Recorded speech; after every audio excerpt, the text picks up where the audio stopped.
Jesús, te damos gracias. Pido la asistencia de tu Santo Espíritu para que me ayude, Señor, a predicar y exponer esta enseñanza que hoy tenemos, Padre, para deleitarnos. En el nombre de Jesús, amén, amén y amén. Amén. Gloria al Señor Jesucristo, mis hermanos.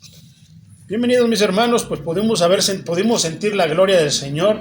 Bendito el Señor Jesús que nos confirma mediante su presencia. Qué bonito momento tuvimos en la alabanza, mis hermanos, sintiendo la gloria del Señor, con algo tan sencillo, pero es que en verdad Él se deleita, más que en la sencillez, más que en lo que le podamos ofrecer, en un corazón que está enfocado y está dirigido a Él, ¿verdad?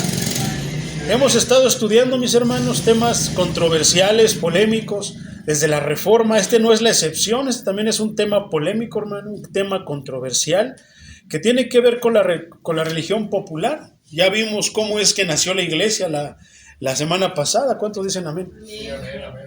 ¿Cuántos ahora pueden decirle a alguien que les diga, ¿de dónde es tu iglesia? ¿Cuándo nació tu iglesia? Entonces ahora tenemos argumentos bíblicos para decirles por la verdad y no por la distorsión. No quisimos llevar, ni torcer, ni forzar pues ningún argumento, ningún acontecimiento histórico para decir que somos la iglesia del Señor. No, somos la iglesia del Señor por una circunstancia. ¿Por qué? Hoy lo vamos a seguir viendo. Hace tiempo, mi hermano, yo no había escuchado esto. En realidad, yo no había había escuchado este tema anteriormente, pero en un debate que tuve con una persona de la religión católica, él decía que nuestra iglesia era falsa, que nuestra iglesia pues no era la original y que la original era la de ellos.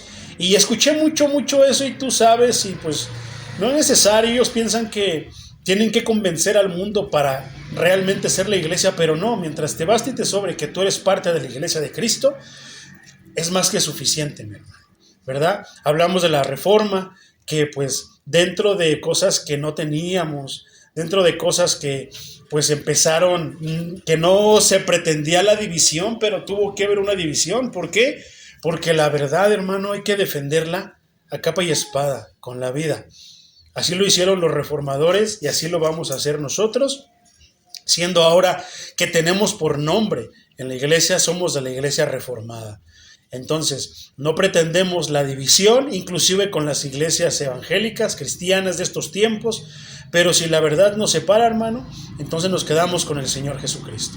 Pero nuestra misión es enseñar más que dividir, más que causar polémica. Entonces, creo que es un tema muy interesante, mi hermano. Decía que si yo no estaba enterado de la sucesión apostólica, y eso me dijo algo ese nombre, y dije, ya sé por dónde va más o menos. Pero estuve meditando y quería continuar con Mateo 24, mi hermano, pero el Señor me hizo sentir que debía continuar con estos temas que estamos tratando acerca de la Iglesia Católica. Ya se derribaron muchas doctrinas falsas de ellos. Esta es otra más. ¿Por qué? Porque se dice que Pedro era el primer papa. Ya hablamos la semana pasada de si en verdad era un papa, si en verdad era alguien con esa autoridad, y nos dimos cuenta, la Biblia nos enseñó que no hay ni siquiera nada semejante ni un poquito. Pero en este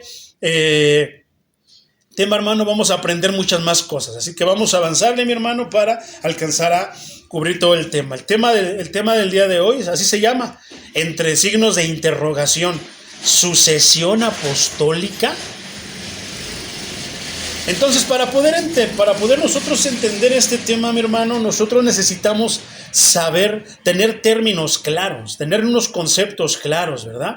Entonces, el primer término que viene a la mente, que es forzoso analizar, es ¿qué es un sucesor? ¿Verdad? Estamos hablando de sucesión apostólica. Entonces, ¿qué es un sucesor, hermano? De acuerdo al diccionario de la Real Academia Española, es un adjetivo que quiere decir dicho de una persona, o sea, que se le llama a una persona, que sucede a otra en su puesto o función. Y de repente suena un poquito así medio confuso, ¿qué sucede? No me queda tan claro, ¿verdad? Pero por ejemplo, vamos a poner algunos ejemplos. Muerta la abuelita, las tierras pasaron a sus sucesores, o sea que a los que siguen, ¿no? Otro ejemplo, por ejemplo, ¿cómo ve a su sucesora en el cargo? O sea, a lo mejor un jefe murió, una jefa, lo reemplazó una otra persona, y la pregunta es, ¿cómo ve su trabajo? ¿De quién? De la persona que lo reemplazó. ¿O lo corrieron? Yo no lo sé. Otro sentido, mi hermano, un sentido figurado, es, por ejemplo, el DVD es el sucesor del video convencional. Ves que antes había videos VHS de cinta y el DVD lo reemplazó.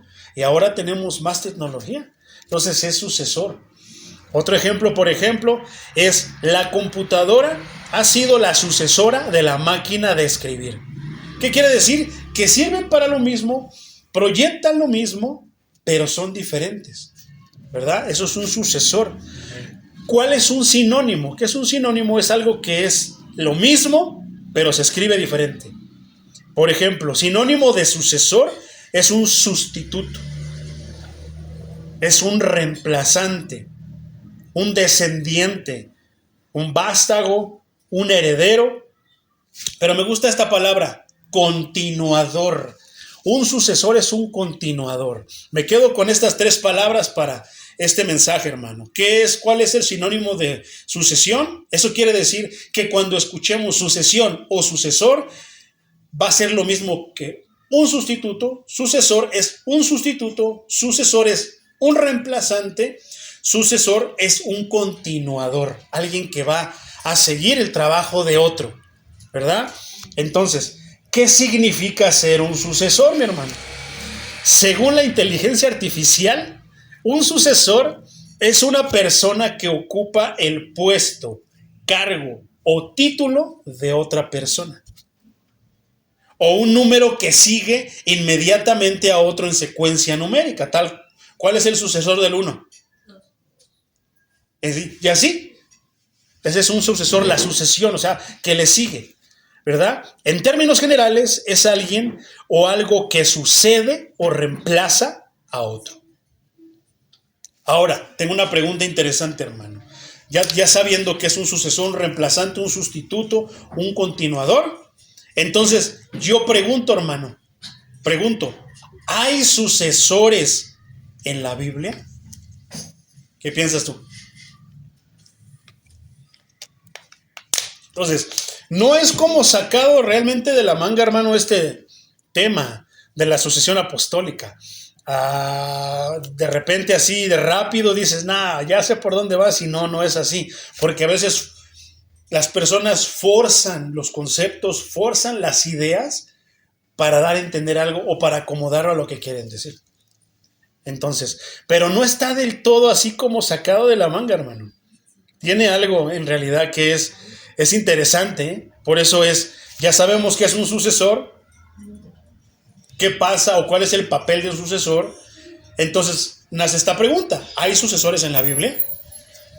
¿Qué crees tú? Entonces la respuesta es un rotundo sí, hermano. Y dices, el pastor va a decir que entonces sí hay sucesor, entonces tenemos que alabar al Papa. No, vamos por partes, hermano. Te voy a dar ejemplos, te voy a dar 2 ejemplos de sucesión en la Biblia. Josué es designado para suceder a Moisés. Números 27, 18 al 20. Te lo voy a leer en 3 versiones, hermano. El versículo 18 te lo voy a leer en 2 versiones y los siguientes en la misma. Primero te lo voy a leer en la Biblia hispanoamericana, traducción interconfesional. Está largo, ¿verdad? Pero es buena. Fíjate cómo traduce el versículo 18. El Señor le dijo a Moisés: toma a Josué, hijo de Nun, hombre dotado de espíritu. Quiero que tengas bien en mente esta frase: dotado de espíritu, porque tiene que ver con el tema para un sucesor, para la sucesión.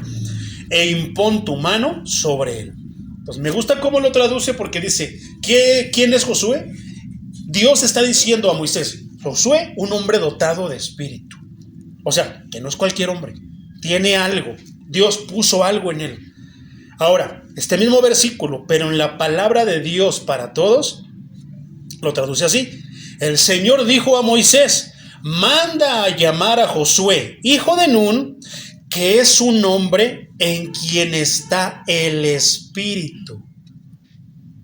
y pon tu mano sobre él. Ahí hay una característica para el sucesor de Moisés. No es cualquier persona. ¿Quién lo eligió? ¿El pueblo?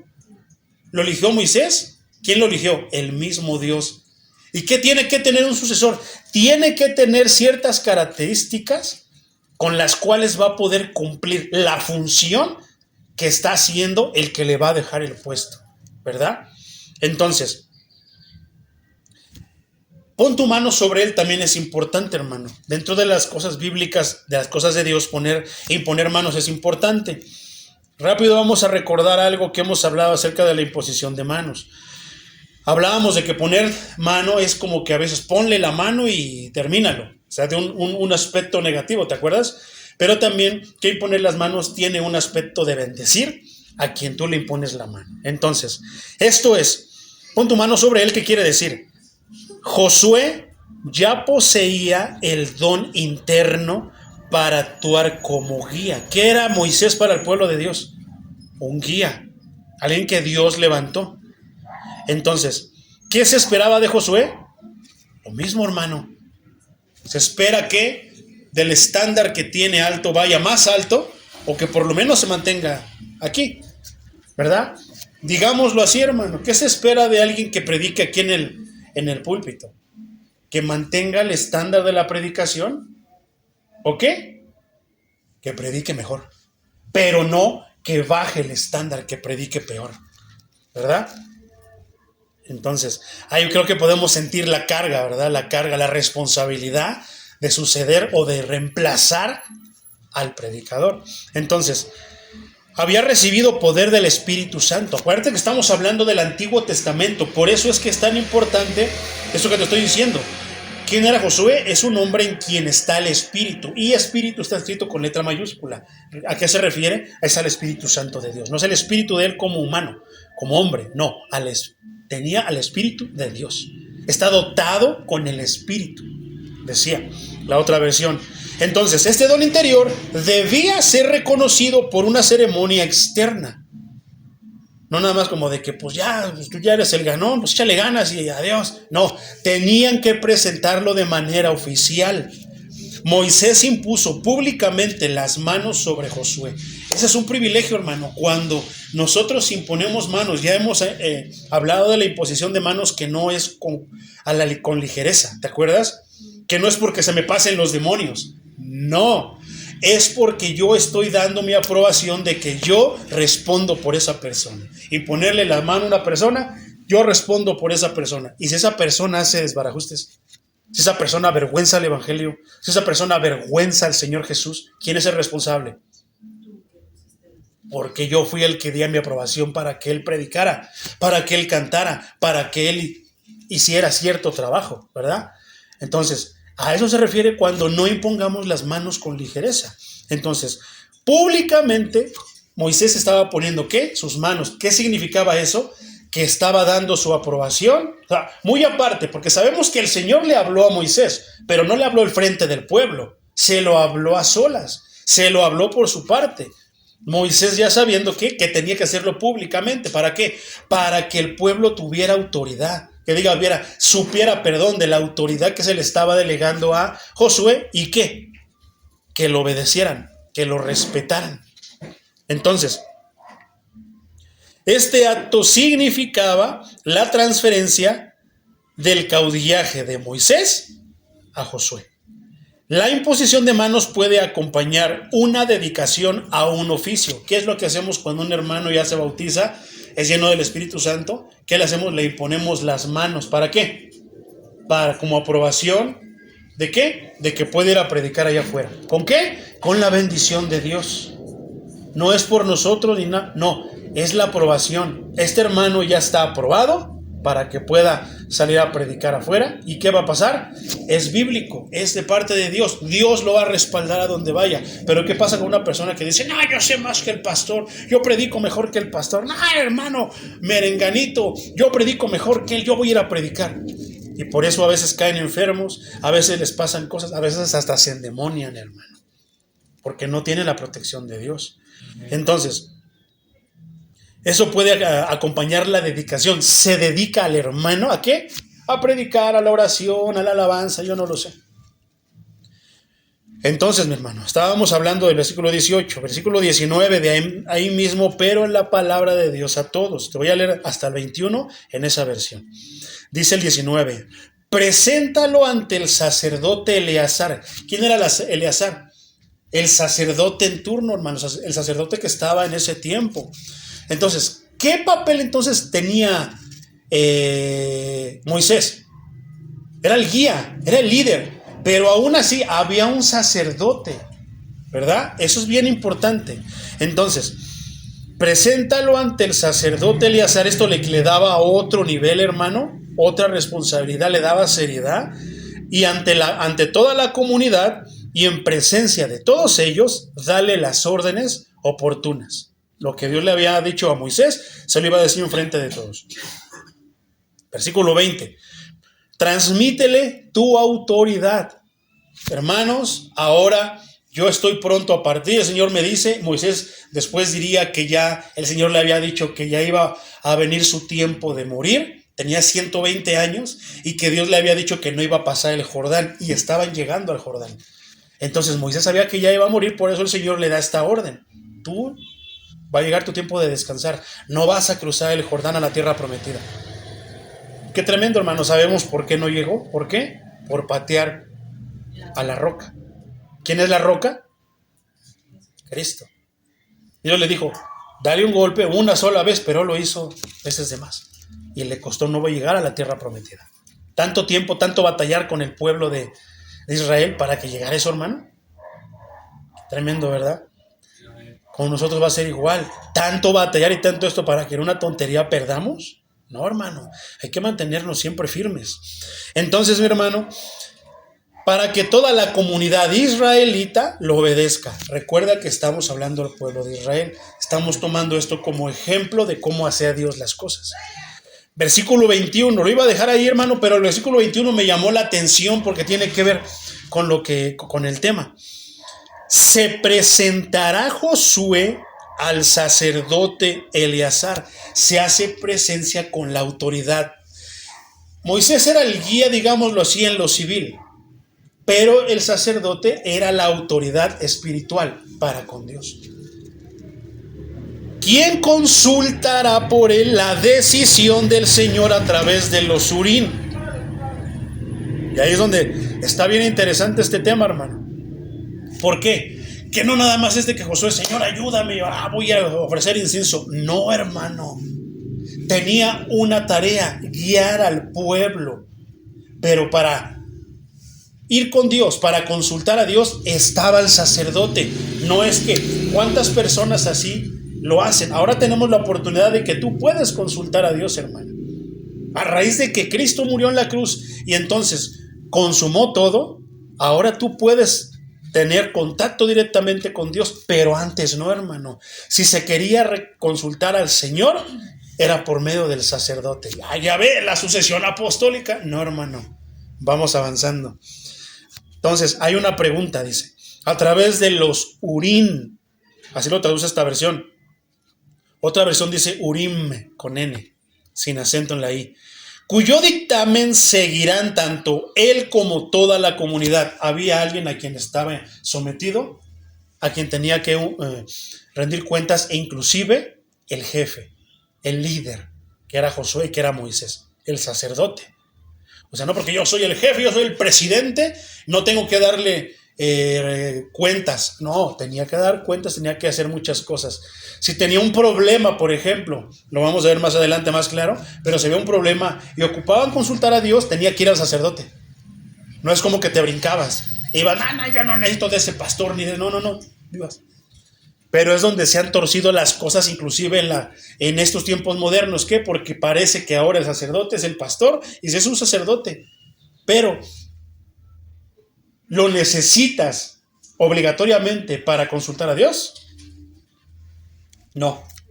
Ahora tú puedes, por medio de Cristo. Cristo rasgó el velo, ahora tú puedes consultarlo. Deberías de consultarlo, pero la gente es arrevesada, ¿te has dado cuenta? Que no quiere consultar a Dios, va a consultar al pastor. ¿Para qué? Muchos buscando que les dé por su lado. Ya lo decíamos, muchos no quieren buscar a Dios, prefieren buscar ídolos. ¿Por qué? Porque pues los ídolos Tú lo haces hablar. Tú lo haces que te diga lo que quieres que te diga. Y cuando vas con Dios, Dios te va a decir una verdad que tal vez no te guste. Entonces, mi hermano, lo seguirán tanto el líder, Josué en este caso, como quién, como toda la congregación, toda la comunidad israelita. Pero tengo una pregunta, ¿qué es el Urim? Y yo espero que te hayas hecho esa pregunta. Ah, caray, ¿qué será eso? ¿Qué es Urim? Leamos la Biblia detenidamente, no la leamos y se presentará a Josué, el sacerdote Eleazar, y quien consultará por él la decisión a través del Urim, cuyo dictamen, y de repente dices así, órale, sí, gloria a Dios. No, pregúntate, ¿qué es Urim? ¿Alguien sabe qué es el Urim? Bueno, el Urim o Urim, según la traducción, en la Biblia se refiere a un par de objetos sagrados, se llamaban Urim y Tumim, que formaban parte del pectoral del sumo sacerdote y se usaban para consultar la voluntad de Dios. Yo no sé si has visto los dibujos a veces de los sacerdotes de aquellos tiempos que tenían aquí, o sea, como su chalequito y estaba lleno como de piedras. Eso es el Urim, para que lo sepas. Entonces, no es el tema, hermano, pero para que lo sepas, es importante que lo sepamos. Aunque se desconoce la forma exacta, esto es importante, no dar lo que la Biblia no lo dice claro, no lo digamos nosotros así. No, si la Biblia no habla claro, también nosotros tengamos esa expectativa de que se cree que es así. Entonces, aunque se desconoce la forma exacta, se cree que representaban luces, el Urim, perfección o verdad, el Tumim. Se utilizaban como una forma de consulta. Fíjate, eso es importante, no es adivinación, porque nota que los adivinos hacen algo parecido. Te voy a leer el arroz, te voy a leer tu mano, te voy a leer el café, y empiezan a hacer algo parecido. Sabemos que el máximo imitador del Señor es el diablo. Entonces, pareciera como adivinación, pero no. ¿Por qué? Porque Dios lo sabe todo. Entonces, se utilizaban como una forma de consulta para obtener guía divina en sus decisiones importantes. Cuando no sabían qué hacer, ¿cuántas veces en el Antiguo Testamento no se ve al pueblo de Israel aislado, cercado por el ejército enemigo? ¿Y qué van a hacer? Pues entonces, el que fuera el líder, si era Josué en este caso, y iba con los sacerdotes, Eleazar, pregúntale al Señor qué debemos hacer. ¿Peleamos o nos hace o qué hacemos? Usaban el Urim, había algo que les mostraba en las piedras. Dice que a lo mejor una piedra se encendía. Imagínate como de que, Señor, ¿peleamos o nos aguantamos? Si la piedra se encendía, quería decir que sí. Pero si no se encendía, era que no. Tenían sus maneras de. No se conoce con exactitud. Busqué más del tema, pero no se conoce con exactitud. Pero algo así Dios les mostraba. Si sí, encendía la piedra. Si no, se quedaba apagada. Entonces el pueblo sabía. Ay, pero ¿qué tal si un espíritu? No. Es que las cosas sagradas, Dios tiene el control. El enemigo nunca va a manejar las cosas de Dios. Nunca va a poder meter su mano. La cosa es cuando nosotros empezamos a distorsionar las cosas y ahí sí puede meter su mano. Pero si es lo que Dios dijo, nunca va a poder meter su mano. Entonces, como se menciona en pasajes como Números 21, que lo vamos a leer más adelante, y primer libro de Samuel 28:6, hay muchas más otras, pero eso es parte. Entonces, ¿qué decíamos que era el Urim? Parte del pectoral. Estaban ubicados en el pectoral del juicio. ¿Qué usaba el sumo sacerdote como parte de sus vestiduras? El efod. Tenía una función. ¿Cuál era, hermano? Consulta. Era un medio para que el sumo sacerdote consultara la voluntad de Dios en momentos de crisis o para tomar decisiones importantes para el pueblo. ¿A quién consultaban?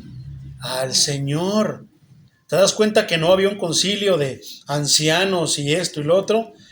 Entonces, ¿cuál era un posible método de respuesta? Algunas interpretaciones sugieren que el Urim y el Tumim se iluminaban de manera específica o se sacaban de una bolsa para responder preguntas, aunque la Biblia no da detalles precisos. Pero qué interesante, ¿verdad? Autoridad, ¿qué más simbolizaba una autoridad sacerdotal. Su uso estaba, limitado. ¿Lo podía usar cualquier persona? No, solamente el sumo sacerdote. Lo que subraya la conexión entre el sacerdocio y la guía divina. Entonces, ¿qué pasó después? ¿Por qué ya no se siguió usando, hermano? Se cree que dejó el Urim y el Tumim de usarse después de la destrucción de Jerusalén por los babilonios. Ya hablamos también acerca de eso. Se cree que a partir de ahí ya se dejó de usar. ¿Por qué? Porque al pueblo le gusta consultar todo menos a Dios. Entonces, por ejemplo, parece que nos fuimos a otro tema, pero tiene que ver con la sucesión apostólica. ¿Alguna otra, hermano, que te venga a la mente? ¿Alguna otra sucesión? Esa está buena, la de Josué. Pues sí, de reyes, pero hablemos de alguien en específico. Un ejemplo bien claro. La elección del sucesor de Judas Iscariote. Y así nos brincamos al Nuevo Testamento. Hechos 1, 23 al 26. Solamente te voy a leer esos 4 versículos.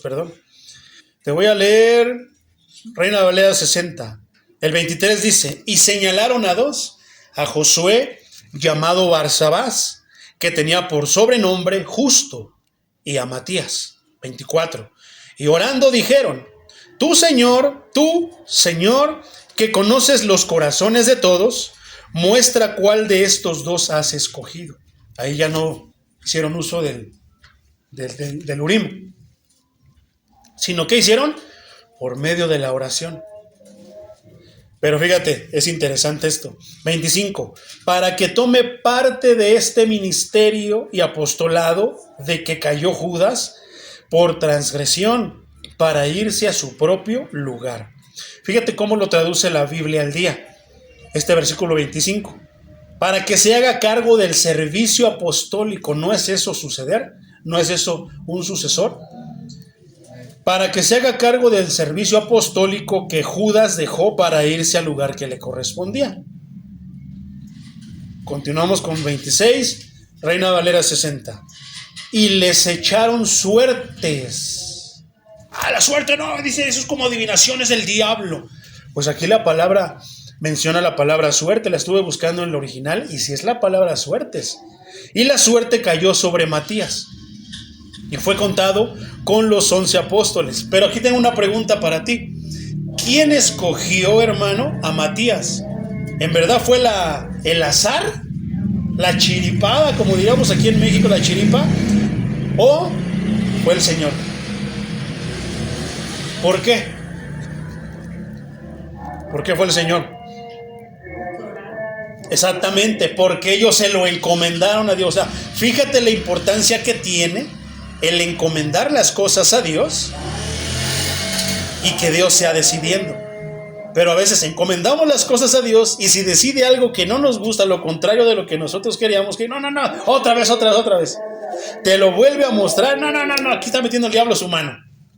¿A poco no somos así? Amén. Entonces, suertes, hermano. Yo espero que te hayas preguntado, ¿suertes? ¿Qué son suertes? ¿A qué se referirá con suertes? Exactamente, estamos hablando del contexto. ¿A qué se refería con suerte en ese tiempo? Ya vimos que el Urim del Antiguo Testamento. Pero ahora en el Nuevo, comenzando, hermano, es Hechos, comenzaba la iglesia. ¿A qué se refiere con suertes? ¿Un volado? O sea, ¿a qué se refería? Creo que es buena pregunta, ¿no? Entonces, un método habitual del Antiguo Testamento para discernir la voluntad de Dios, como aparece en Levítico, en Josué, en Proverbios 18:18, Proverbios 16:33. Sin embargo, mi hermano, esta es la última mención bíblica de suertes, porque esto es importantísimo, hermano, grábatelo. Echaron suertes, pero es la última mención acerca de las suertes en el Nuevo Testamento, inclusive en la Biblia, porque la venida del Espíritu Santo hizo que las suertes fueran innecesarias. Ya no tenemos que andarle. Pero ¿qué es lo que hace la iglesia? Dame una señal, Señor. Eso es incredulidad, hermano. Muchas iglesias practican eso. Dame una señal, Señor. A ver, voy a ver. Si la viento y no se quedan en el aire, es que entonces quieres que vaya. ¿Así es? Pero si se cae, es que no quieres que vaya a la iglesia, Señor. Y a veces somos así, hermano, de malos y de perversos. ¿A poco no? O sea, a ver, voy a hacer, Señor, esto. Y si pasa una moto y con un mototaxi adelante, ¿quieres que vaya y que llegue? Si no, pues es que no quieres que vaya. O sea, usamos ese tipo, hermano. O ponemos otro tipo de cosas, ¿verdad? Hay quienes usan las suertes para conseguir novio o novia, hermano. Para ver con quién se van a casar. A ver, vamos a hacer. La Biblia está diciendo que no debemos hacerlo de esa manera. Sino, ¿por qué? Consultando a Dios. Dios va a empezar a mover su mano. Entonces, ¿por qué? Porque el Espíritu hizo que las suertes fueran innecesarias. ¿Qué quiere decir eso? Pregúntale al Espíritu Santo. ¿Qué hacía el sacerdote Eleazar? Iba y le preguntaba a Dios. En ese tiempo. ¿Quién? Solamente el sumo sacerdote. Pero en estos tiempos, ¿qué somos nosotros? Somos sacerdotes. ¿Qué pasó? Por eso el velo se rompió diciendo, ahora ya no tienes que ir, esperarte. ¿Qué tal si se ha ido de vacaciones, Eleazar? Digo, estoy especulando, no estoy jugando. Pero ¿qué tal si no estaba? Y ti te urgía, no lo sé. Ahora no, hermano, no, lo único que tienes que hacer es póstrate y dile, Señor, tengo esta duda, ¿qué debo de hacer? Es que este trabajo está aquí, Señor, y voy a ganar muy bien, pero ¿qué crees, Señor? Que interfiere con los tiempos para que yo vaya a la iglesia. ¿Qué tengo que hacer, Señor? Y Dios te va a decir. Entonces, está tremendo, hermano, porque pareciera adivinación, pero no, hermano. Aquí estamos hablando de que Dios está. La diferencia es que Dios está de por medio. Y ahora ya no es necesaria la suerte. Entonces, puede ser que echaron un volado, hermano, a la suerte. Puede ser que tiraron los... Estaba yo viendo, hermano, en el original, y no me metí mucho al tema porque no es, pero por si te quedó la espinita, dice que inclusive podía hacer un dado, hermano. Que lo tiraban y anunciaba, ¿sí o no? Fulano. O a lo mejor es eso, hermano. Tiraron un volado y la suerte cayó ¿sobre quién? Sobre Matías. ¿Pero quién lo decidió? ¿El volado al azar? ¿La suerte de fulano? No, fue el Señor. Tengamos nosotros la convicción de que si lo hacemos de la manera correcta, tomando en cuenta a Dios, que deberíamos tomar en cuenta a Dios, vamos a tener la respuesta correcta. Entonces, regresemos a la pregunta principal. Ahora, con esto, hermanos, suertes, ceremonia para oficiar que alguien va a ser el sucesor, habiéndole explicado las responsabilidades y todo eso, hermano, ahora le voy a agregar, ¿cuál es el tema de hoy, hermano? A modo de pregunta, sucesión apostólica. Ahora le voy a agregar otra palabra. ¿Hay sucesión apostólica? Ya vimos que hubo sucesión de líder.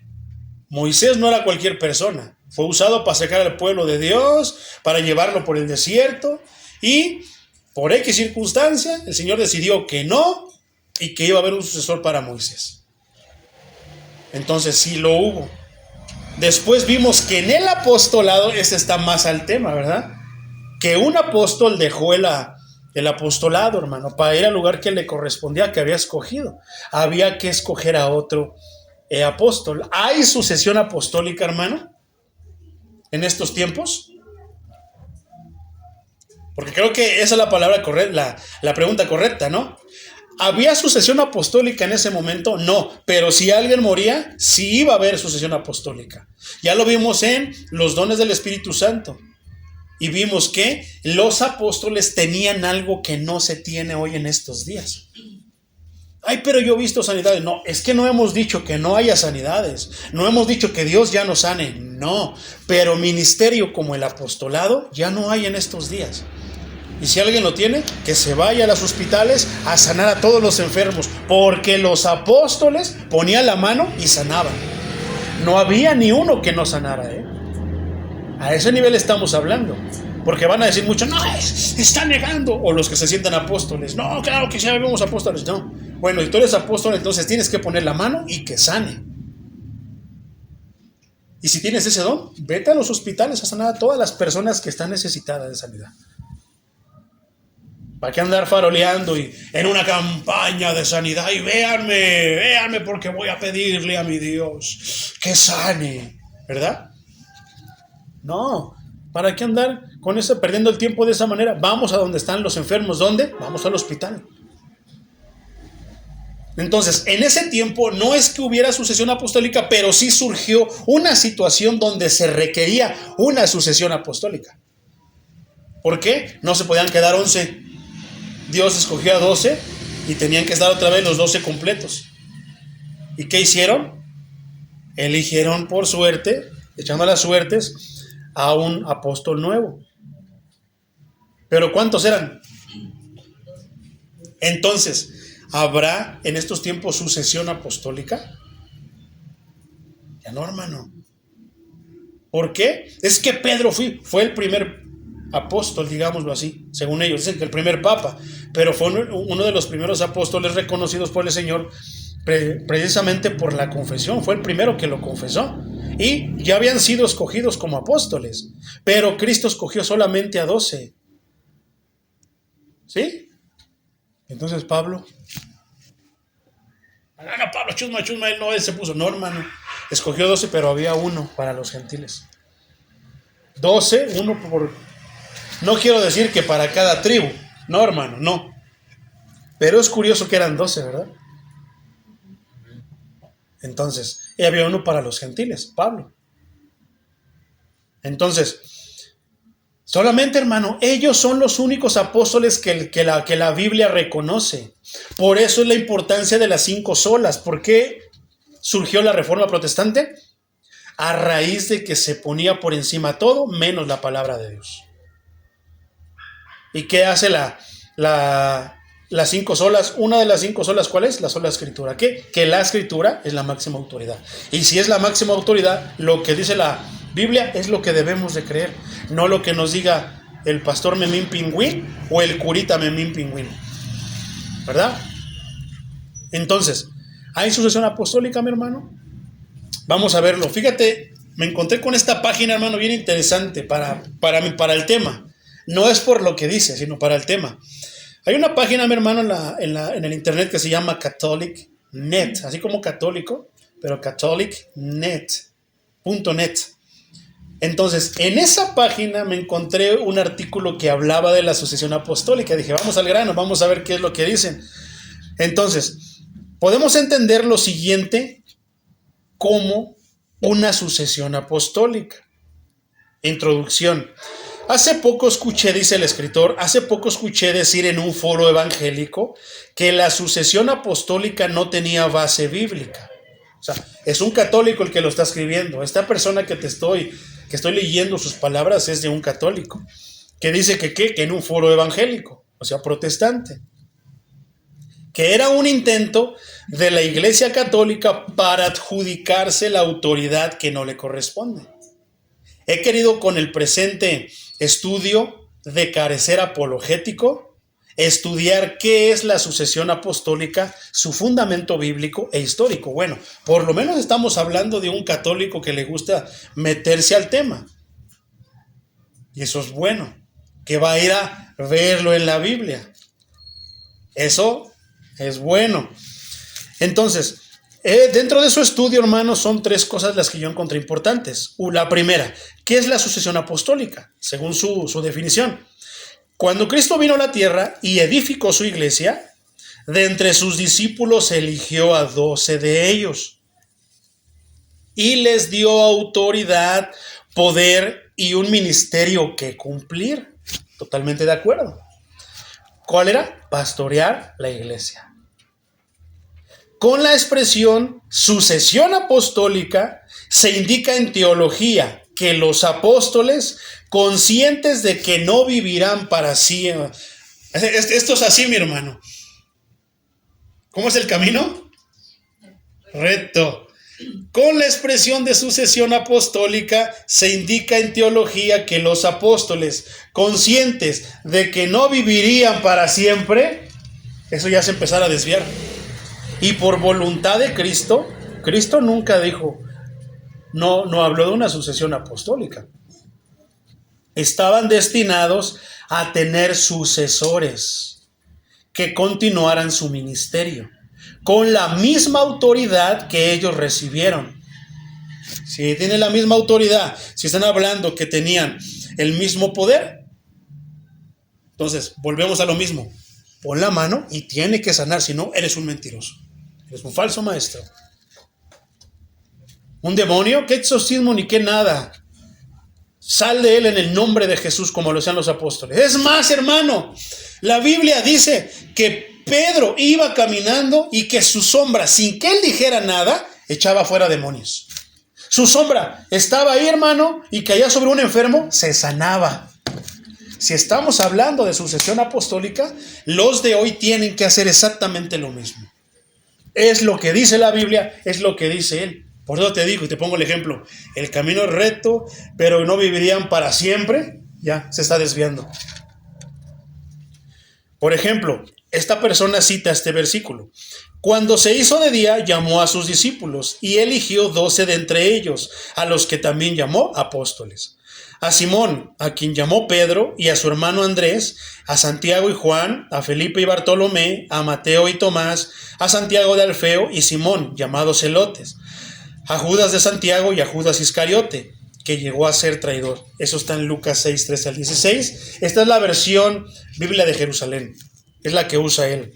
Por otra parte, convocando a los 12, les dio autoridad y poder sobre todos los demonios. ¿Por qué en su apartado cita que les da autoridad y poder, pero no cita para qué? Eso es mucho, hermano, del predicador católico. Eso es mucho del diablo. Hablarte los versículos a medias, pero no vamos lejos. Los evangélicos cristianos de estos tiempos también les encanta hablar los versículos a medias. Clama a mí, yo te responderé. Y lo aplican para cualquier situación, pero no leen lo que sigue en el contexto, hermano, donde se echa de ver qué quiere decir, a quién le puede venir. Clama a mí y yo te responderé, ¿verdad? Y podremos ver que cambia totalmente el contexto. Entonces, aquí podemos ver, hermano, dice, ¿qué dice? El poder, ¿pero para qué? Habla de autoridad, reflejando, proyectando una persona que dice, aquí se van a hacer las cosas así. ¿A poco no? ¿A poco no es lo que pasa en la Iglesia Católica?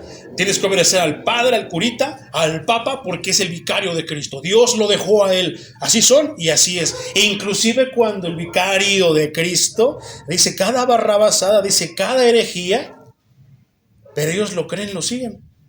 A ver si hoy, ¿quién ha visto, por ejemplo, ahorita ese video que anda por ahí, esa noticia que dice que ahora el Vaticano acaba de decir que María no es corredentora con Cristo? Bravo, es una verdad, pero a ver cuántos lo van a aceptar. Tremendo, ¿verdad? Aparentemente es bueno, pero vamos a ver, hermano, porque van a hacer muchas cosas. Estemos atentos a lo que nos corresponde, tal vez es el momento de predicar más. Entonces, les dio poder, autoridad, aquí se hace lo que diga el sucesor, y poder. Andan ahí con la cruz espuntando los demonios, dicen que el diablo se ríe, hermano, de eso, de mira este ignorante, me quiere con ese palito, esos palitos me quiere espantar, ¿verdad? Pero no vamos lejos, hermano. En versículos a medias, mal interpretados, torcidos, los evangélicos cristianos de estos días también así lo hacen. Atan, desatan, lo mandan al infierno, lo mandan a lugares áridos.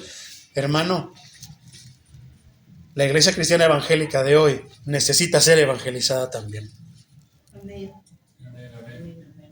Entonces, ¿cómo proyecta esta persona a alguien que le da autoridad? Sí, se hace lo que dice, y poder. Él tiene el poder de qué. Si no haces caso, te vas a ir al infierno. Dios te va a castigar. ¿Y qué es lo que dice la Iglesia Católica para espantar a sus seguidores? ¿A poco no dice eso? ¿Pero qué dice?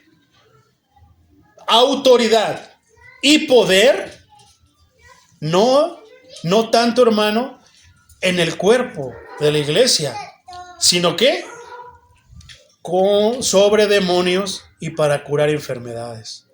Eso le cambia totalmente. todo. Ahora, esta persona dice, la primera sucesión apostólica. La primera sucesión apostólica que vemos en el Nuevo Testamento la tenemos en el capítulo 1 del libro de los Hechos de los Hechos de los Apóstoles. San Pedro declara que ha quedado vacante el puesto, dígase ministerio, de Judas Iscariote, y plantea la necesidad de que alguien le reemplace. Totalmente de acuerdo, hermano. Evidencia bíblica de la institución de presbíteros con autoridad. ¿Qué tiene que ver un apóstol con los presbíteros? Por medio de los apóstoles u otros presbíteros previamente ordenados. Como hemos visto, está clarísima la conciencia que tenían los apóstoles de que el ministerio del apostolado no queda vacante. No quede vacante, perdón. Posteriormente este ministerio será desempeñado por los obispos. Qué sabios, por eso la Iglesia Católica tiene obispos, ¿verdad? Los apóstoles también estaban conscientes de la obligación que tenían de que sus sucesores pudieran ejercer su ministerio de forma cabal. Fíjate lo que está diciendo esta persona, que desempeñen el ministerio de forma cabal, de organizar iglesias y poner al frente a hombres capaces. Así vemos cómo el libro de los Hechos de los Apóstoles se nos narra como una de las principales actividades de los apóstoles era fundar iglesias y designar en ellas presbíteros. Pero nada más ellos, los protestantes no pueden fundar iglesias. O sea, no, tú chusma. Si eres de mi banda, sí. Si eres de mi grupo, sí. Los demás no. ¿Qué es un presbítero, hermano? Un presbítero, literal, es como lo que conocemos los ancianos, los que tienen más tiempo. Es el más anciano.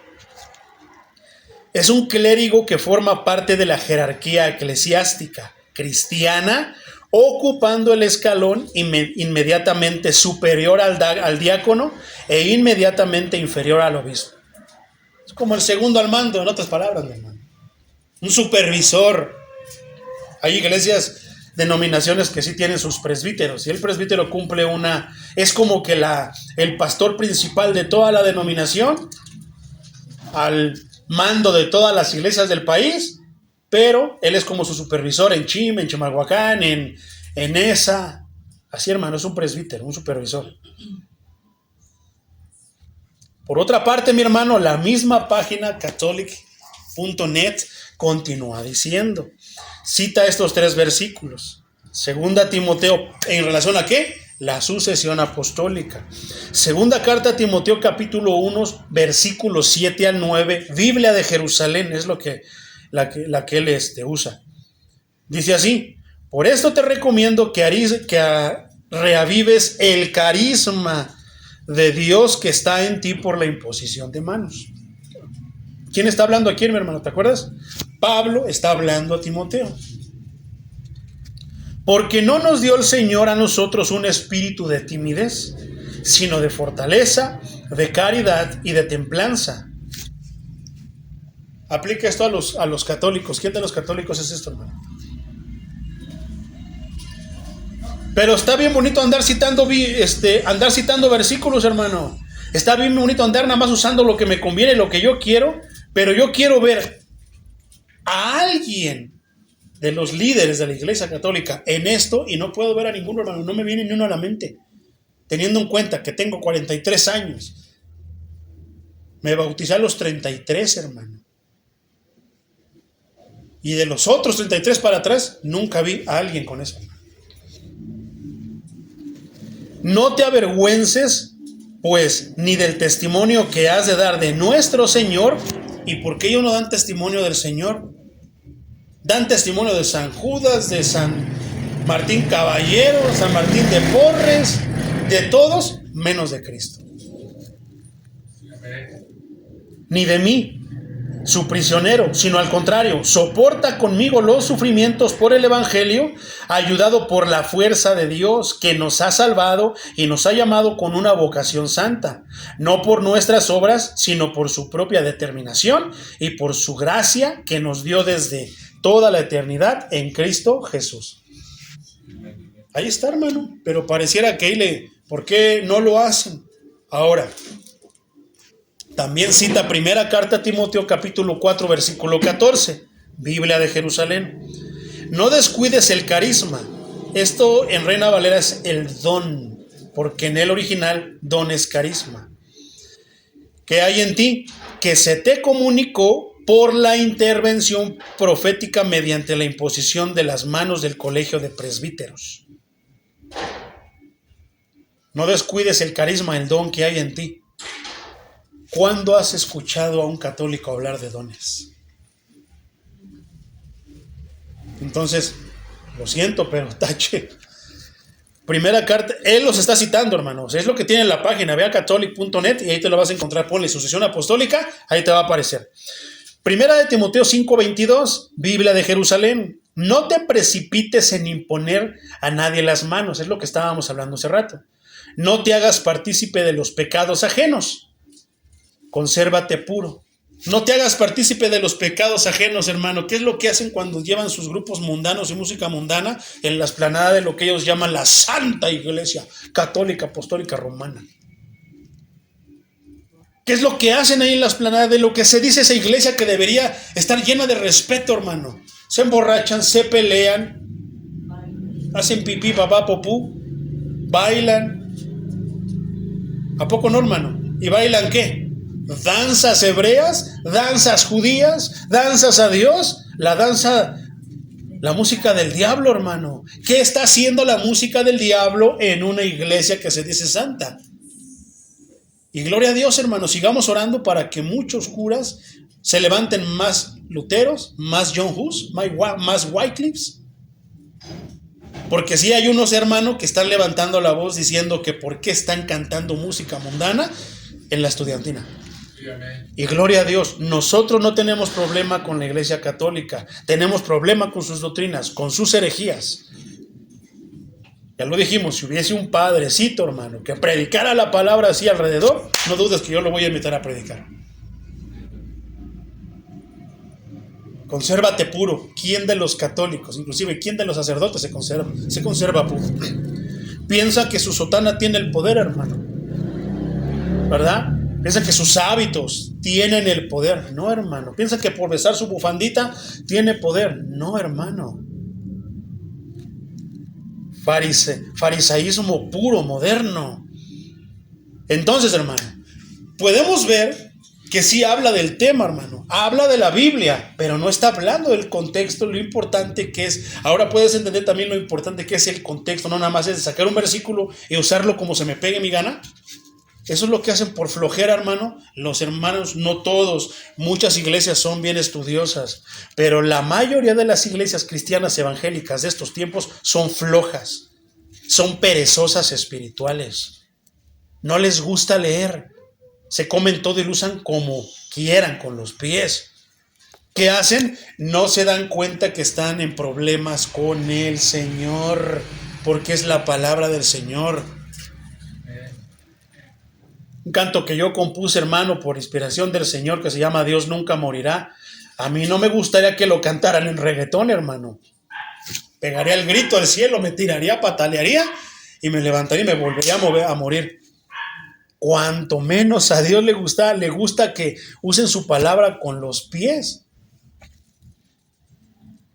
Entonces, mi hermano, además de sacar textos fuera de su contexto, estas vergonzosas, porque no puedo decirlo de otra manera, estas vergonzosas interpretaciones donde se forzan y desvían el verdadero significado bíblico a decir algo que el contexto y el escritor del versículo no quiere decir, al final concluye diciendo, al final dice en esta página, hermano, ¿qué iglesias reconocen la doctrina de la sucesión apostólica? Había más cosas, pero esto fue lo que yo vi más rescatable, hermano. Fíjate lo que dice esta persona.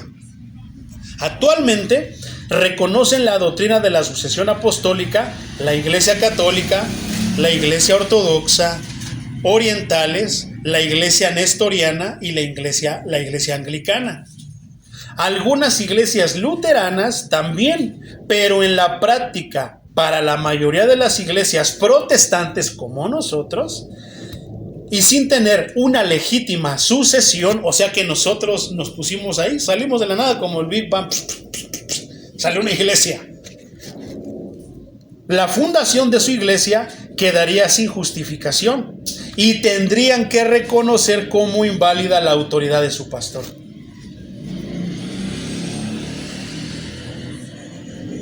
Otra parte dice más no lo apunté, hermano, pero hay una parte que dice, porque si lo aceptaran, entonces su doctrina se les vendría abajo, algo así dice. Pero no, hermano, no podemos asegurar algo y darlo por hecho delante de Dios. A nosotros sí nos importa las cosas delante de Dios, a ellos no, hermano. A ellos les importa mucho lo que digan, yo te gané, aquí está torcido con las patas, como se dice vulgarmente, pero a ellos sí les interesa mucho eso, pero a nosotros no. Si nosotros delante de Dios no estamos bien, de nada nos sirve lo mucho que podamos tener, entre comillas. A nosotros sí nos importa muchísimo que todo sea usado de manera legítima, correcta y con excelencia, porque nuestro Dios es Dios por excelencia.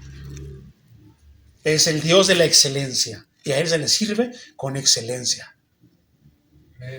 Entonces, hermanos, según dice ellos que nosotros, en el caso de nosotros los protestantes, esta doctrina no es importante. Claro que no. Incluso la niegan, la negamos. Saben que en caso de reconocerla y sin tener una legítima sucesión, la fundación de su iglesia quedaría sin justificación. Es que andamos caminando nada más porque se nos ocurrió. Y tendríamos que reconocer como inválida la autoridad de su pastor. Pero es ahí donde entonces vamos a ver, hermano. Ya te enseñé que cuáles son los argumentos torcidos, interpretaciones vergonzosas y penosas. Pero a final de cuentas, ahí están sus argumentos, hermano. No basta. Ahora, ¿qué le dirías tú a una persona así, hermano? No es cierto. Bueno, hermano, pues tenemos que pasar más de no es cierto. Tenemos que enseñarle con argumentos bíblicos y con estudio que están equivocados. Que no se trata de ganar. Cuando hablan de que somos la iglesia, para ellos sí son las cuatro paredes, hermano. Es el nombre de la iglesia. No, hermano. La iglesia de Cristo tiene a Cristo como cabeza. ¿La iglesia católica tiene a Cristo como cabeza? No, ya lo dijimos. ¿A quién tienen como cabeza? A su papa. Un hombre igual o peor de pecador que yo. ¿Quién lo avala? Ellos, porque la Biblia no lo avala. Sucesión apostólica, sí hubo una sucesión apostólica porque murió uno de los apóstoles, pero no dejaron de ser 12 y Pablo como el 13º. Ya no hay más apóstoles. Se acabó. Si hablamos bíblicamente y hablamos de apegarnos a la Biblia, con eso se derriba su doctrina absurda de sucesión apostólica. ¿Cuáles apóstoles? Ay, es que ellos sabían que no iban a vivir. Por eso yo decía, se desviaron. ¿Por qué? Te lo voy a mostrar bíblicamente, hermano. Pero olvidan algo muy, pero muy importante. De gran peso, me atrevería a decir yo, hermano, a quienes los católicos ni siquiera mencionan, y esto por una razón, porque no lo conocen. ¿Esto marca una gran diferencia entre católicos y protestantes? ¿Somos iguales? No, por supuesto que no. Somos bien diferentes. Es más, somos diferentes. Veamos lo que dice el Sagrado Libro acerca del tema, hermano. Y ¿a quién tú crees, hermano, que me estoy refiriendo cuando te digo? Ni hablan de él porque ni lo conocen.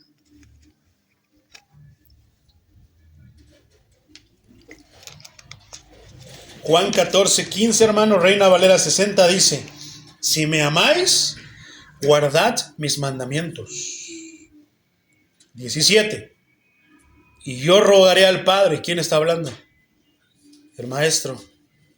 Y os dará otro consolador. Primero, hablábamos que para una sucesión, ¿qué tiene que haber? Tiene que ser un mandato o tiene que haber muerto una persona, ¿verdad? ¿Cristo ya murió? Cristo está despojado, o sea, Cristo ya tú se acabó tu chamba, ya de. sentado ya a la derecha del Padre. No, hermano, está vivo, es el mismo de ayer, de hoy y por siempre, por los siglos de los siglos, seguirá siendo el mismo. Comencemos de ahí. ¿A quién van a suceder si la cabeza de la iglesia? Por eso sí, es verdad, su iglesia de ellos, pero la iglesia reformada tiene a Cristo por cabeza y tenemos a Cristo por Dios y Salvador. Amén. Y nuestro Salvador no ha muerto. ¿A quién van a suceder tal vez el de ellos sí se murió, el Papa ya se murió, tuvieron que poner otro, pero con nosotros no, porque nosotros la cabeza es Cristo. Sí, amén. Cristo vive. Ay, pero ustedes ni conocen a Cristo, ustedes conocen al crucifijo que está ahí en sus casas, pero no conocen a Cristo. ¿Y qué dice ese Cristo? El Cristo de la Biblia, no el de cabello largo que se parece a Marco Antonio Solís. No, no ese. El Cristo de la Biblia, mi hermano, dice: y yo, Cristo, rogaré al Padre y dará otro consolador. Y ahí tengo que citarlo y decirlo. ¿Qué dirán mis amigos unicitarios de esto, hermano?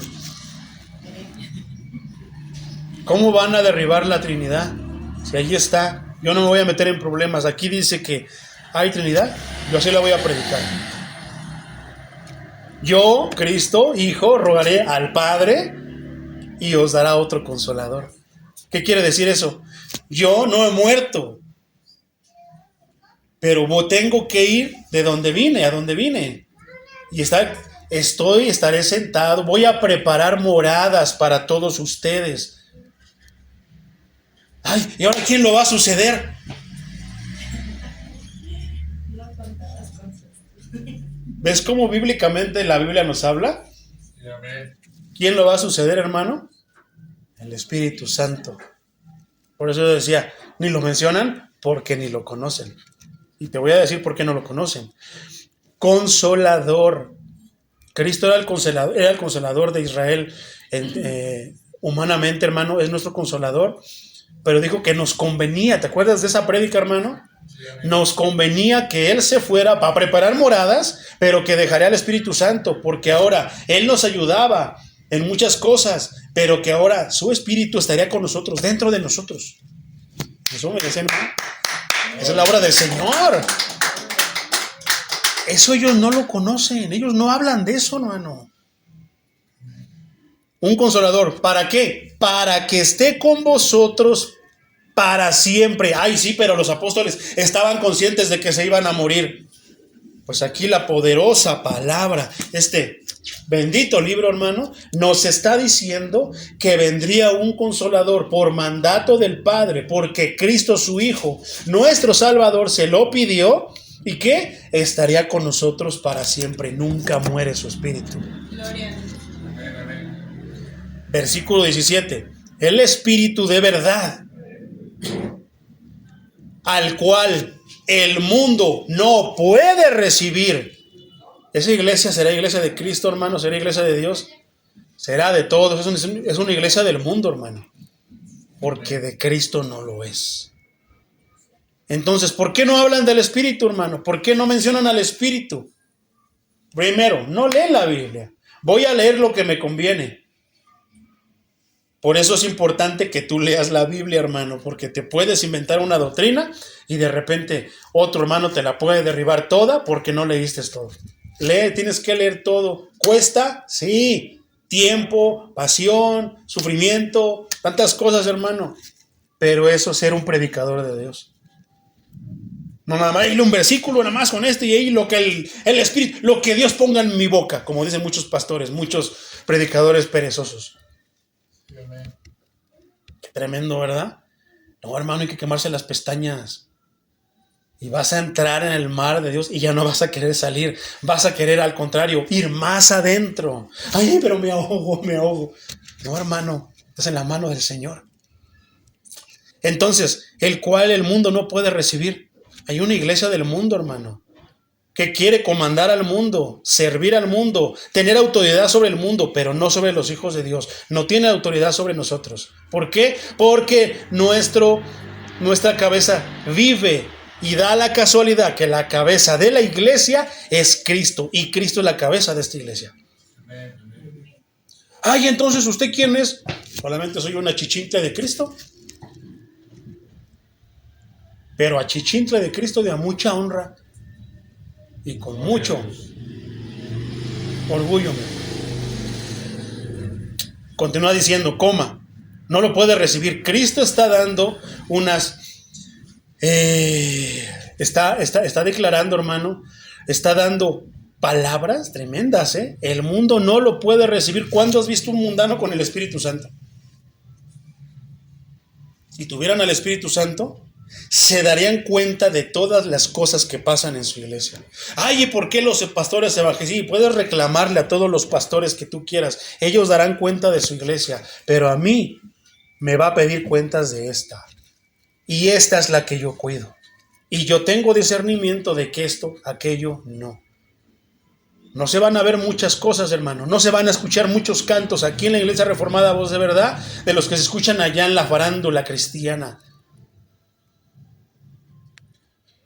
Más que verte saltando, que digo, algunas traemos las bocinas, hermano, y alabaremos con más, pero más que verte saltando y aplaudiendo y así, prefiero que estés de rodillas delante de Dios. Adorando. ¿Qué hicimos hoy, hermano? Con algo tan sencillo, con algo así, pero ¿a poco no se sentía hermosa la gloria de Dios? Tanto que nos limpió, hizo que las lágrimas salieran. ¿Por qué el mundo no lo puede recibir? Porque no lo ve, ni le conoce, dice, punto y coma. Pero vosotros le conocéis porque mora en vosotros y estará en vosotros. ¿Te has preguntado por qué muchos católicos siguen en la necedad? Es porque no tienen el Espíritu Santo. Ni siquiera lo invitan a ven, Espíritu Santo, ven. No cantan esos cantos. Satúrame, Señor, con su espíritu, pero nada más es un cantar por cantarlo, porque si creyeran lo que cantan, hermano, la Iglesia Católica tiene cantos hermosos. Y no son cantos de la Iglesia Católica, son cantos de Dios que ellos se adjudican, que ellos se apropian. Pero tienen cantos hermosos. Hay un canto, hermano, que yo ya me lo estoy ensayando, que quiero cantar, que lo cantaban cuando yo era chiquito en la Iglesia Católica. ¡Ay, el hermano va a cantar! Ya se está torciendo. No, hermano, somos la Iglesia Reformada. Sabemos de dónde salimos y a raíz de dónde salimos. ¿De dónde salimos, hermano? De la Iglesia Católica. Somos protestantes. No estamos de acuerdo con ellos. ¿Por qué? Aquí, precisamente por estas cosas. Porque dicen que son la iglesia original. Bueno, primero, si fueran la iglesia original, tendrían a Cristo como cabeza. Y si tuvieran a Cristo como cabeza, ¿qué dice el versículo 15 con el que empezamos a leer? Si me amaran, si lo amaran, si amaran a Cristo, guardarían sus mandamientos. ¿Verdad? Ay, pero es que como que luego se me chispotea. Entonces pídele al Espíritu Santo, porque Él es el consolador. Ahora Él es el guía. ¿Quién es el que vino? ¿Qué era Moisés, hermano? Cuando hablamos de la sucesión, era un guía. ¿Qué es el Espíritu Santo? No es el que nos guía. ¿Y a dónde nos guía?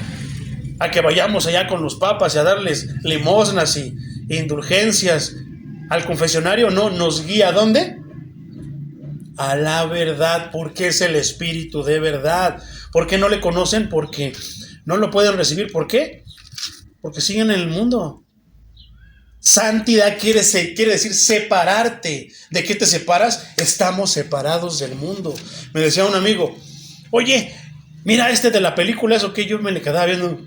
¿Quién sabe de qué me estará hablando? No, ¿que no la conoces? No, hasta que me lo enseñó, no lo conocí. Y me alegro de no conocer, porque eso quiere decir que vivo separado de este mundo. Hay muchas cosas, canciones que de repente, yo no sé quién es el que canta, yo no sé cómo se llama la canción, porque no vivo en este mundo, pero no pertenezco a este mundo. Por eso el Espíritu nos guía. Porque mora en vosotros y estará con vosotros. ¿Para qué? Para guiarnos. ¿A dónde? Cada vez más cerca a Dios. Mora con vosotros y estará con vosotros.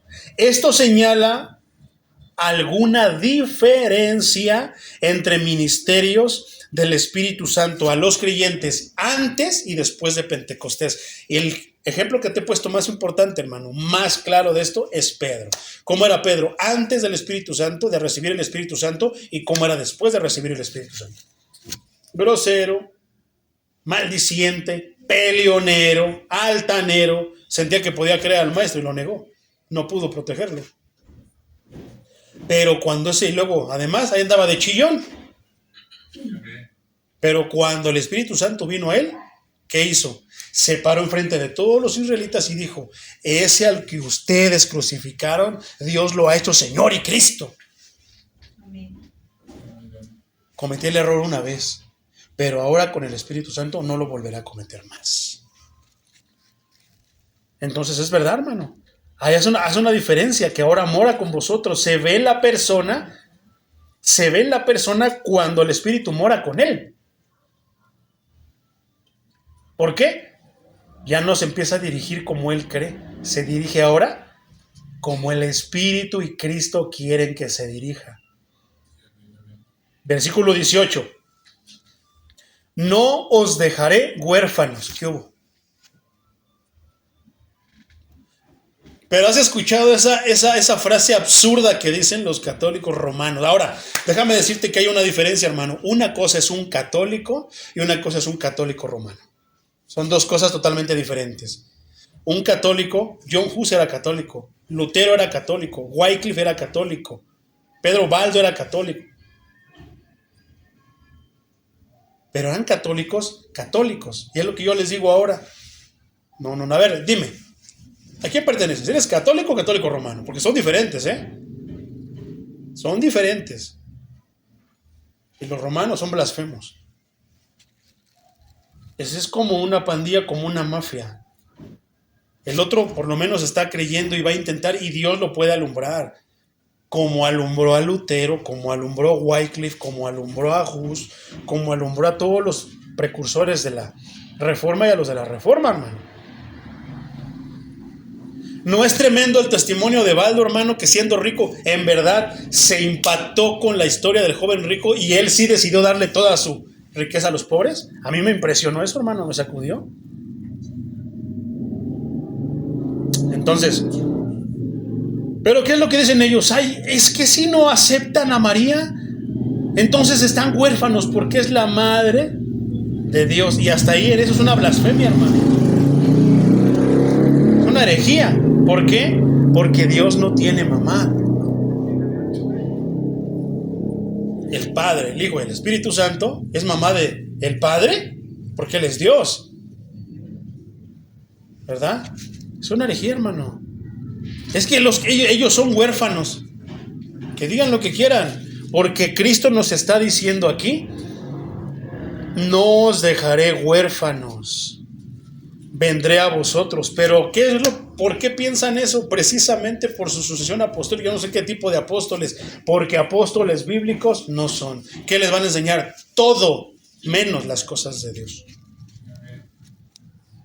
No os dejaré huérfanos, vendré a vosotros. Esta palabra huérfano me llama la atención, hermano. Mediante esta sutil alusión a su muerte, Él prometió que no nos iba a dejar solos. ¿Y por qué prometió eso? Porque Él es eterno, porque Él no muere, Él no va a morir. Entonces, ¿cómo va a haber sucesión si la cabeza de la iglesia no está muerta?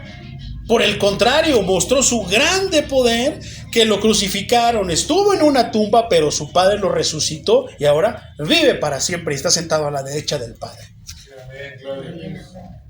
Ese es el que nos está diciendo que no nos va a dejar solos. Romanos 8:9, Nueva Traducción Viviente dice: pero ustedes no están dominados por su naturaleza. ¿Por qué cito este versículo, hermano? Porque es parte del Espíritu Santo. ¿Tú has visto esto en un católico? Fíjate, pero ustedes no están dominados por su naturaleza pecaminosa. Entonces, ¿por qué hacen tantas cochinadas allá en su misma iglesia? Ay, es que todos somos humanos, nos podemos equivocar. Sí, lo entiendo, pero hay una diferencia entre el pecador redimido, el pecador que ha aceptado que es pecador, pero que tiene alguien que lo justifica, ¿verdad? alguien que tomó su lugar precisamente como pecador.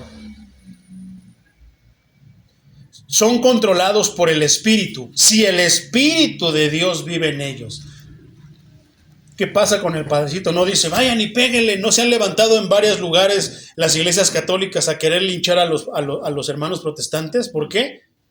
Si ellos tuvieran el Espíritu Santo y fueran ellos la iglesia, no harían ese tipo de cosas, porque Romanos 8:9 nos dice, no están dominados por su naturaleza pecaminosa, son controlados por el Espíritu. O van a ser como los musulmanes, matan en nombre de Dios, que lo han hecho. ¿Qué fueron las cruzadas? No fue matar gente que estaba en contra, que levantaba la voz como los protestantes, en nombre de Dios. ¿Eso dónde está en la escritura, hermano? Porque al menos en la escritura que está aquí, no está escrito que maten en nombre de Dios. Y recuerden que los que no tienen al Espíritu de Cristo en ellos, es sencillo, no pertenecen a Él.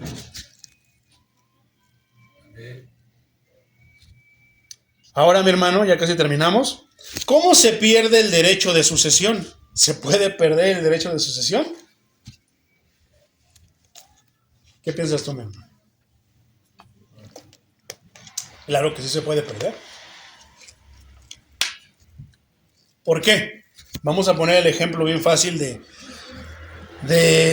Matías, de los apóstoles, cuando se murió Judas, que iban a escoger a otro.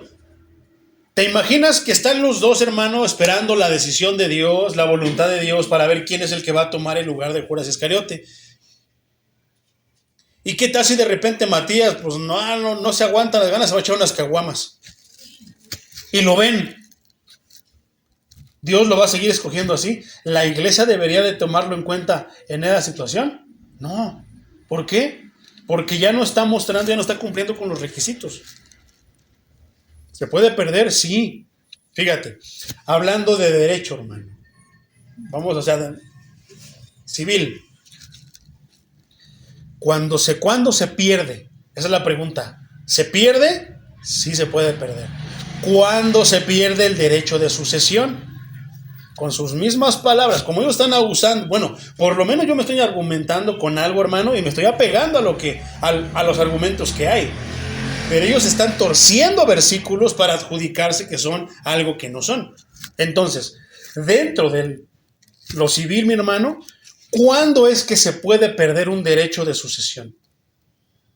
¿Cuándo una persona que va a ser heredera, que va a ser sucesora, en el puesto, en la empresa de su papá, en esto, lo otro, pierde o puede perder ese derecho de sucesión? Es una pregunta interesante.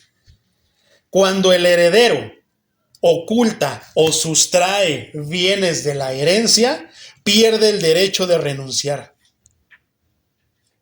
y debe devolver lo sustraído. Si no puede devolver los bienes, debe de entregar su valor. Yo me robé la estufa, pero ya no la tengo porque la vendí. Bueno, pues tengo que dar el valor de esa estufa y regresarlo otra vez, y ya no voy a poder yo aplicar para ser el sucesor. ¿Te imaginas por eso te ponía el ejemplo de Matías? Imagínate el sucesor de un gerente en un trabajo, un supervisor, lo que tú quieras. Ya va a ser el supervisor, pero lo encuentran que se está robando cosas, hermano, y lo agarran. ¿Pierde su derecho? ¿Puede perder su derecho? Claro que sí. Hermano, Dios ve todo lo que hay en nuestros corazones. No tienes que hacer algo. Si está viendo las intenciones perversas de tu corazón, puedes perder muchas cosas. Somos herederos de las riquezas de Dios en Cristo. Entonces, usando los mismos argumentos que usan los católicos, que la sucesión apostólica, que se fue dando la cadenita hasta que llegó a los papas. Pedro fue el primer papa. Hermano, ¿qué dice aquí? ¿Que se puede perder la sucesión? Sí. Sabemos que no hay sucesión, hermano. Ya está más que comprobado que Cristo, la cabeza, sigue vivo y que dejó aquí al Espíritu Santo, que es el que lo sucedió. Entonces, sabemos que no hay, pero tomando en cuenta, hermano, su idea de que hay una sucesión apostólica, hasta en eso no saben lo que están diciendo. ¿Por qué? Vuelvo a repetirlo. Cuando el sucesor o el heredero oculta o sustrae bienes de la herencia, pierde el derecho. ¿Y cómo le puedes llamar tú, mi hermano? A ocultar o a sentirte el dueño de la verdad que puede salvar a toda la congregación. Tampoco no. ¡Ay! No se sienten dueños de las almas que las pueden sacar. No se sienten dueños de que mátenlos en el nombre de Dios. Están absueltos de sus pecados. ¿Te imaginas ese terrible acontecimiento, hermano? Los soldados, los caballeros templarios matando gente creyendo que están absueltos. Yo te absuelvo de todos tus pecados. Y en el infierno, hermano, ¿todo por qué? Por engaño. ¿Qué es lo que viene por la llamada Iglesia Católica, hermano? Todo menos Cristo por ella. ¿Qué nos enseñaba la enseñanza de hace 8 días al final, hermano? ¿Cómo se llamó el tema? ¿Recuerdas? El día que nació la Iglesia de Cristo. Nació la Iglesia de Cristo, hermano. ¿Y qué? ¿Qué decía el sacerdote? ¡Ay, padre! Somos dichosos nosotros, los de la Iglesia Católica. ¿Y por qué, hijo? Pues sí, porque tenemos el purgatorio. Un engaño. Están ocultando la verdad, ya no pueden ser sucesores. ¿Y por qué? ¿Por qué, hijo? Sí, porque aunque yo me drogue, yo sea grosero, le falte respeto a mi mamá, sea homosexual, sea ratero, sea violador, sea asesino, no pasa nada, hermano. Padre, me muero, me voy al purgatorio, me ofrecen unas misas y me sacan. Y ya. O sea, a veces Dios hace hablar al mismo diablo, hermano. ¿Verdad? ¿Y qué hemos dicho nosotros? ¿Qué dice el apóstol Pablo? Puedes cometer y hacer todo eso, pero una cosa no vas a poder, es entrar al reino de los cielos. Qué tremendo, hermano. Pero ya pedimos perdón. Ya dijimos que no, que fue un error, que nos perdonen. Ojalá y que con ese perdón, hermano, se solucionara el que todas esas almas se fueron al infierno por culpa de ellos, engañándolos. Delitos contra el autor de la sucesión. Habiendo sido condenado por privar de la vida, agredir, denunciar falsamente. ¿Cuántas veces no han denunciado falsamente? ¿Qué fue lo que hicieron con John Hus? No lo denunciaron falsamente. ¿Qué fue lo que pasó con Lutero? No lo denunciaron falsamente para matarlo, para tener un pretexto. ¿Qué es lo que hicieron los fariseos con el maestro? ¿No le inventaron cosas? ¿No falsamente lo denunciaron delante de Pilatos para poder obtener la autoridad de matarlo, de asesinarlo? ¿O por delitos contra la libertad? Hermano, no es un delito contra la libertad tener a todas esas pobres mujeres privadas de sus vidas, pudiendo dar hijos, pudiendo ser madres, pudiendo tener vidas llenas de paz con Dios y tenerlas allá en los conventos. ¿No es privarlas de la libertad en el nombre de Dios? Integridad moral.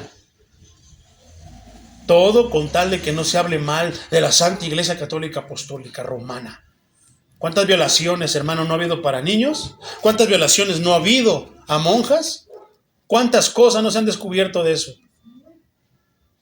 Pero también en la iglesia ha habido pastores violadores, como ese de la Luz del Mundo. Nosotros no estamos de acuerdo con ese tipo de pastores. Es más, ni hermanos los llamamos, no los consideramos hermanos.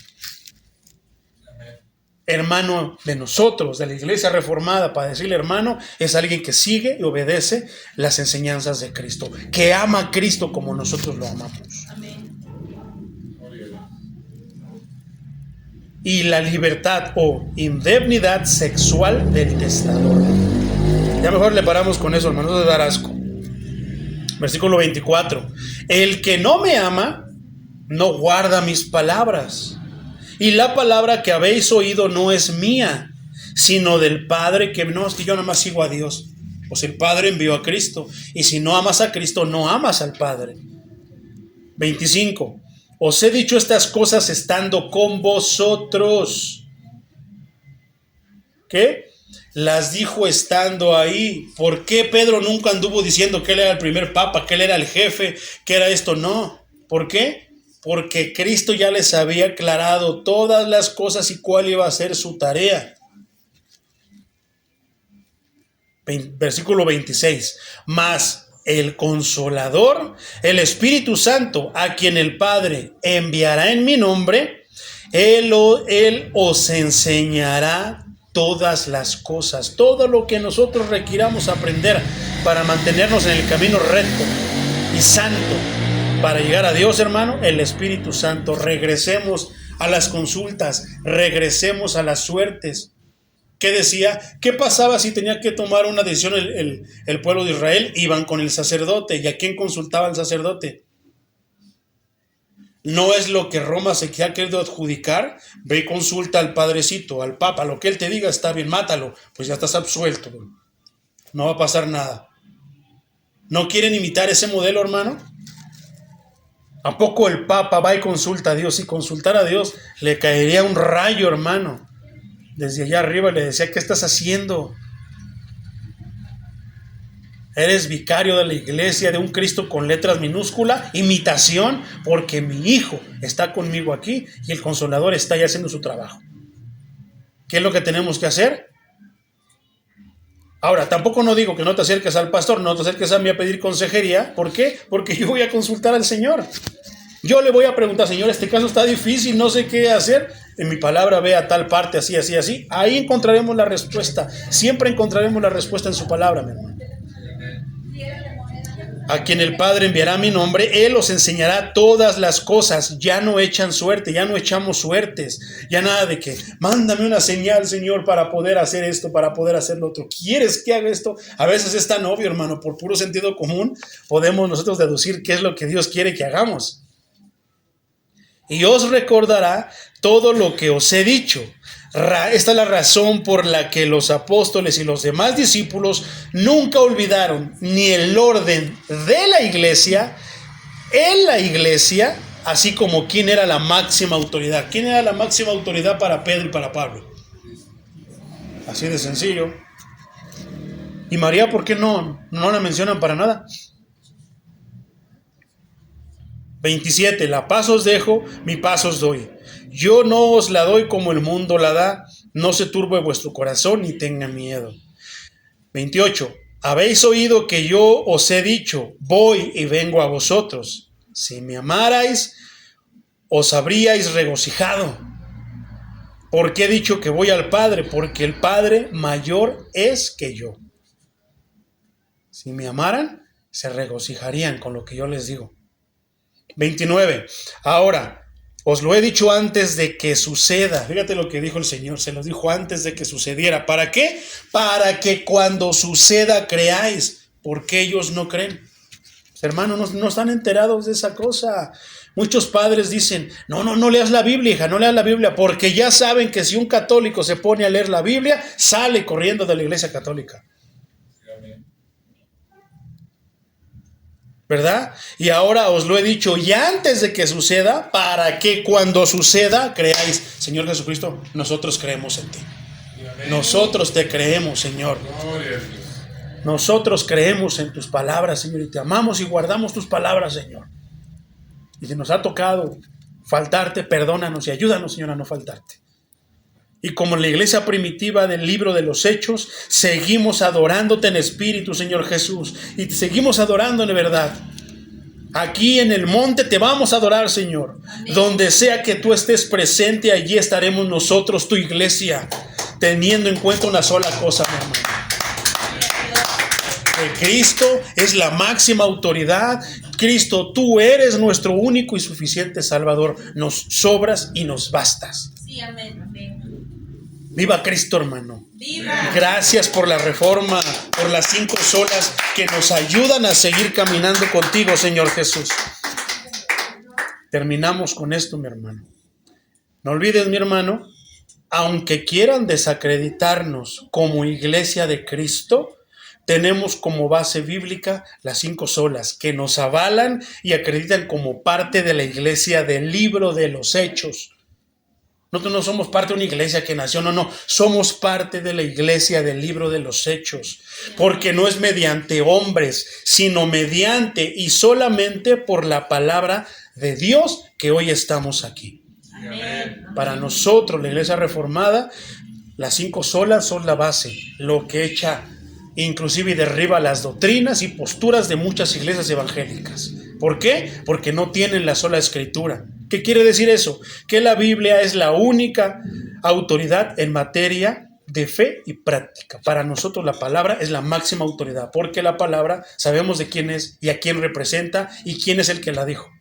Y por eso es la máxima autoridad, la sola escritura, la sola fide, la sola fe.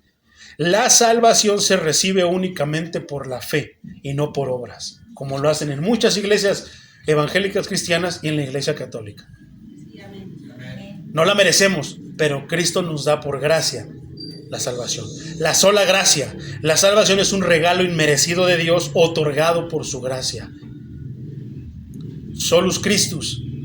Solo Cristo. Pero no somos unicitarios.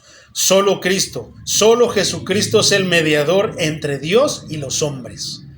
Y el único camino a Dios. Soli Deo gloria. Solo a Dios la gloria. El objetivo de la vida cristiana es glorificar a Dios en todo y no en ninguna otra persona o en ninguna otra institución o denominación, llámesele como sea. No, solamente a Dios la gloria. Vamos a darle gracias al Señor, mi hermano. Vamos a dar una ofrenda de palmas porque el Señor nos da deliciosas enseñanzas, no a nuestro paladar, sino lo que necesitamos para poder seguir nuestro caminar. Y yo creo que el Señor confirma, hermano, con lo que hoy pudimos experimentar y sentir su presencia aquí, sentir que Él está con nosotros, porque sabe qué es lo que predicamos y sabe cuál es la intención de nuestros corazones, que es que conozcan la palabra, que conozcan a Cristo. Entonces, creo que con su confirmación, hermano, nosotros tenemos que estar completamente seguros que somos una iglesia de Cristo. Entre todo lo que hay sencillo, humilde, pero la palabra que se predica aquí, mi hermano, no se predica en muchos lugares. ¿Y todo a raíz de qué? Porque no quieren predicarla así, ¿verdad? Porque no tienen ese amor, esa pasión por las cosas de Dios. Vamos a darle gracias.